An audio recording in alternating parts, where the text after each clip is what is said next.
Nestled on a hillside in rural Toshigi, 3 hours north of Tokyo, is a training center unlike any other in Japan.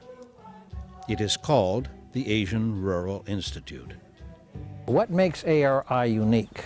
It is a community-based, multicultural, multiracial training ground for grassroots level people. Every year, some 30 rural community leaders from across the Asia-Africa-Pacific region come to ARI for a 9-month live-in program, learning the skills of community self-help and development. Then I came to ARI to do what? To build my capacity as a leader. And this capacity building, it is through the leadership training I've had in ARI. I had organic farming learning, livestock management learning, alternative technology learning, peace building, community building and development, concern for the homeless, those with disabilities. I want to tell you that that is what I call leadership. But that is what Takami Sensei dreamt, and then he had a vision, and then he decided to create ARI.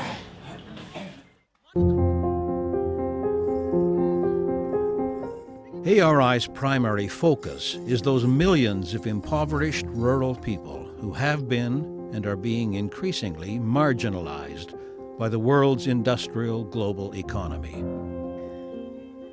Their problems are many and basic: lack of transportation, education, services, opportunity, money.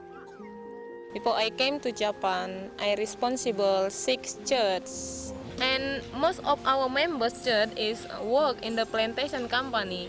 Standard salary is very low, and their salary is not enough to buy something for their family. So most of the children of their children is didn't go to the school. Water problem is most very important. When the company spare the pesticide or chemical fertilizer or something like that, I'm sure that chemical come into the small well, and then all the people take the water from that small well. So it's very dangerous. Pesticides, herbicides, chemical fertilizers, those tools of the so-called Green Revolution, have trapped many third-world farmers in a vicious cycle. Big companies have got a lot of influence on the government. And whatever the experts in the research and agricultural institutions, they will develop a curriculum on that kind of line, using of fertilizers, a lot of fertilizers, using of chemicals. 30 years we have been independent, and the farmers who have been using fertilizer, their yield now is reducing dramatically, very much reducing, and fertilizer's price is going up. Fertilizer is so expensive. So because of that, the farmers are not able to buy. So now you have 4 or 5 farmers who join to buy one bag. And how much can you use? Those that do manage to engage in the global marketplace find themselves at the mercy of market forces over which they have little control. Most of the farmers in my place depending on the coffee as a main resource. No coffee, no life. Most of the farmers lack of education, but they don't know. They always the victim of the middlemen. So many middlemen. At least 1, 2, 3, 4, 5, 6, 7 before you can drink a cup of coffee. Since its inception in 1973, ARI has returned more than 1,100 graduates back to their home communities. Each year, more apply than can be accommodated. So what keeps them coming? What is it that's unique about ARI training? To begin with, ARI is deliberately, and to many participants surprisingly, low-tech. It's a surprise to them, and they also become very critical about this life because their understanding of community and their understanding of rural life or agriculture is so different. And their idea of technology also is very much Western. Those people who think mechanized, chemical kind of agriculture is better just because this is Western. Many people in Asia and Africa still have that concept. But I think to us this is highly scientific, compost making, organic farming, and produce food, at the same time enrich soil. This kind of agriculture calls for very highly sophisticated understand the whole world, the whole universe. It takes a lot of crop field to provide food sufficiency for a community of 70-plus persons, 4 tons a year of rice alone. That does require machinery, most of it donated, all of it well used. But the bulk of ARI's farm work is done the old-fashioned way, by hand.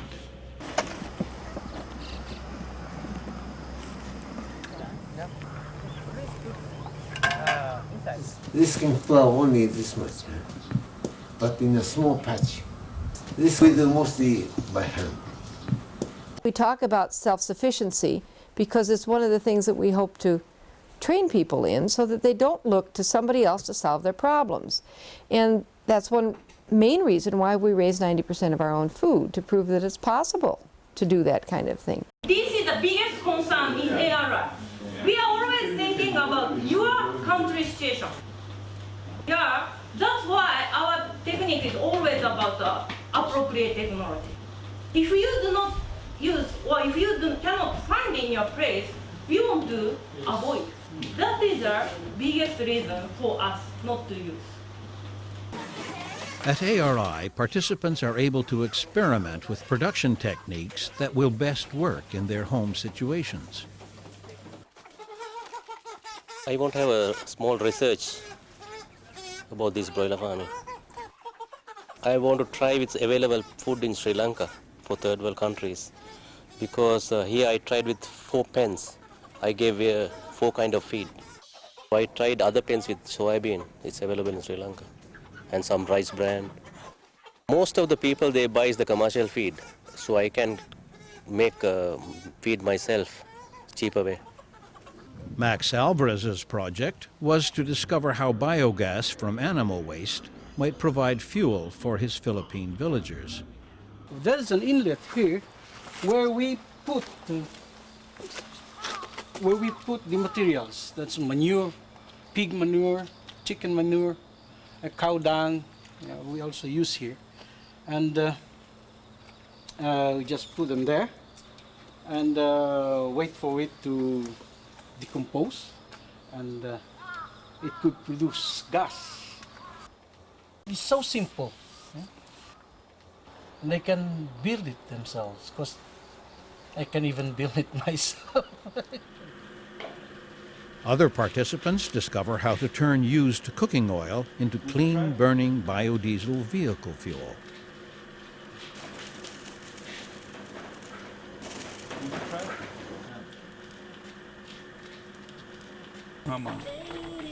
With this biodiesel.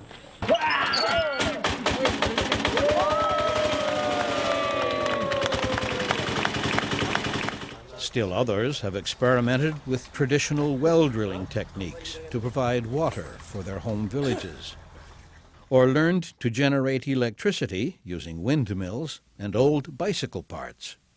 This is the coil. 1, 2, 3, 4, 5, 6, 7, 8, 9, 10. This is one of the most important things they gain here is possibilities. Open your mind to the whole world and what might be possible, and then they can figure out how to implement it. Key to the survival and well-being of marginalized rural communities are self-sufficiency and sustainability. To that end, ARI practices and preaches integrated organic agriculture. Motivational people coming to form a community and sharing not only among the human people, but God's creation trees and grasses, on animals, insects. People are feeding, that we are sharing the life, rhythm of life for the whole nature and us human beings. ARI is rooted in commitment to the unity of all living things within God's creation. An understanding of the ultimately destructive impact of chemical fertilizers, pesticides, and herbicides upon that creation, and the realization that it's only by using what they have that marginalized people will be able to raise themselves up. In Zambia is that so many people grow cabbage and they use a lot of chemicals. Huge amount of pesticide is used. I intend to teach the people about the importance of organic farming and how they can control the soils, the environment, and above all provide better food for human consumption. I never learned about bananas in ARI, but ARI's training, they trained us to make use of the situation as it is. They have trained us to use the locally available resources and what the local community can benefit without necessarily going to the shops or going to get, going outside the farm. At ARI, nothing is wasted. Table and kitchen scraps end up in livestock feed.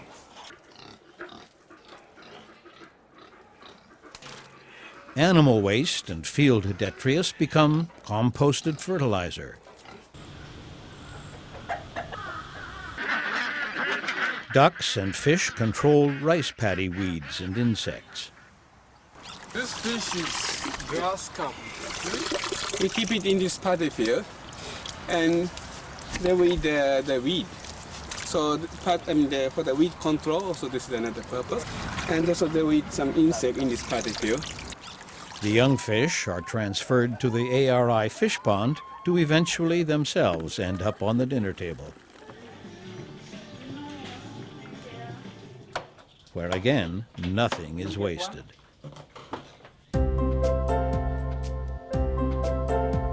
Integrating this cycle of needs and capacities, plant, animal, and human, is a complex and sophisticated undertaking. At ARI's weekly farm planning meetings, the pieces are put together. Okay, so as we announced, tomorrow is a community harvest, and today I asked volunteers to make silage. Who can do it? I can do it. Okay, Philip. Learning by doing. That's the third critical element of the ARI approach, and it, too, comes as a surprise to some participants. Now, I expect it to be all the time in classroom. Yes. The way we do it in our country here, because I expected to have books with a pen and other things. I found that things were practical. You have to learn through doing something. The training in ARI is quite different because the training here normally is